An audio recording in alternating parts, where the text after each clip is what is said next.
আসসালামু আলাইকুম। আশা করি আপনারা সবাই ভালো আছেন, আমিও ভালো আছি। দেখছেন এখন আমি ডাউল তেলের সাইডে দিব, ডাউল ভুনা করতেছি। এখানে আমি হলুদ আর সজের গুঁড়া দিছি, কারণ তেলের মধ্যে সজের গুঁড়া আর হলুদটা দিলে কালারটা অনেক সুন্দর আসে, তার জন্য আমি এটা দিয়ে দিচ্ছি।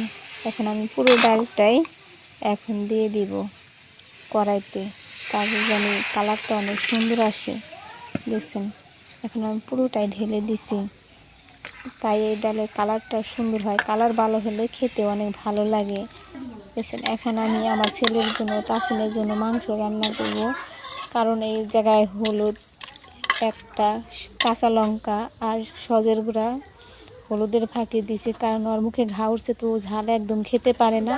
তার জন্য আমার যত কষ্ট হোক, ও কীরকম খাবে না খাবে, তার জন্য আমি ঝাল ছাড়াই রান্না করি। এই কড়াইতে তেল দিছি, এখন আমি এলাচ, একটা তেজপাতা আর খাল দিতেছি, কড়াইতে দিয়ে দিচ্ছি। এখন একটু নাড়াচাড়া দিব, নাড়াচাড়া দিয়ে এই মাংসটা এখন আমি দিয়ে দিচ্ছি কড়াইতে, দিয়ে দিতেছি, তাতে জানি এটা গ্রামটা অনেক সুন্দর আসে।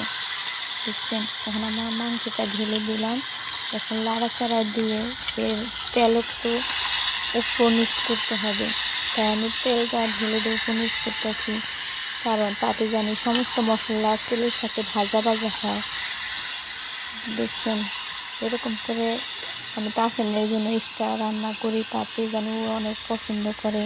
এবং দুধ আছে, কারণ ওর মুখে ঘাউছে, তো তার জন্য আমি দুধ, তারপরে ডালের ভর্তা, কারণ ওর যেটা ভালো লাগে ও যদি হাতের ইশারায় দেখা দেয় আমি সেটাই রান্না করব। তার জন্য আমি অনেক ধরনের খাবারই আজকে রান্না করতেছি, কারণ ঈদের দিন থেকে খাওয়া বাদ দিতে।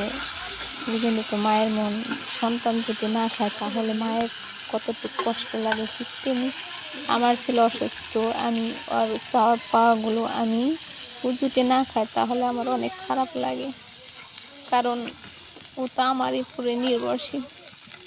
তাই আমি ওকে ওর পছন্দের খাবারটা রান্না করে দিই। ওর আব্বু বাজার থেকে কলা আনতে গেছে, এখন আমি ওর তরকারিটা নামিয়ে এখন আমি দুধটা চুলাই দিতেছি, কারণ ওর দুধও খুব পছন্দ। দুধ দিয়ে ভাত দুধ আর কলা ওর প্রিয় খাবার, আর ঝালটাও খেতে পারে না, হালকা খেতে পারে। এখন আমি ওর ঘরে থেকে নামতেছি, ওকে এখন দাঁত ব্রাশ করাইতে নিয়ে যাবে। এখন বেলা বাজে 9টা। আজকে ও এতটা সকালে উঠে নাই, ভোরে উঠে নাই, কারণ আজকাল ঘুম হইতে দেরি হয়েছে, 11টার সময় ঘুমাইছে রাত, তার জন্য পরে উঠছে। তাই আমি ওকে দাঁত ব্রাশ করে দিচ্ছি। দেখছেন আমি পানি ঢেলে দিই, তখন সে কুলি করতে পারে, তাহলে হাত দিয়ে ও পানি করতে পারেন। তাই আমি ওকে ভালো করে সুন্দর করে পরিষ্কার পরিচ্ছন্ন করে দাঁত ব্রাশ করাই দিতেছে। দেখছেন গরিব হওয়াটা কিন্তু ভাগ্যের ব্যাপার, আর পরিষ্কার পরিচ্ছন্ন তাহলে নিজের কাছে, কারণ ভাগ্যকে আমি দোষ দিই না, কারণ আমার ভাগ্যেই নাই, আমার ছেলে জানি কী হয়। তাই প্লিজ আপনারা আমার এই ছেলের জন্য দোয়া করবেন, ও যাতে সবসময় ভালো থাকে এবং থাকে। দেখছেন এখন আমি খাবার খাওয়াইতে বারান্দায় আসবো, কারণ এখন আমি দুধ আর কলা খাওয়াইতেছি, কারণ ওর মুখে ঘাউছে, তো ও ঝাল একদমই খেতে পারে না। তাই ও হাতের ইশারায় কলা দেখা দিছে, তার জন্য আমি কলাই নিয়ে আসছি। উঠানে ধান শুকাইতে দিছি, এগুলোও দেখতেছে আর খাইতেছি। তাই প্লিজ আমার এই ভিডিওটি বেশি বেশি শেয়ার দিবেন।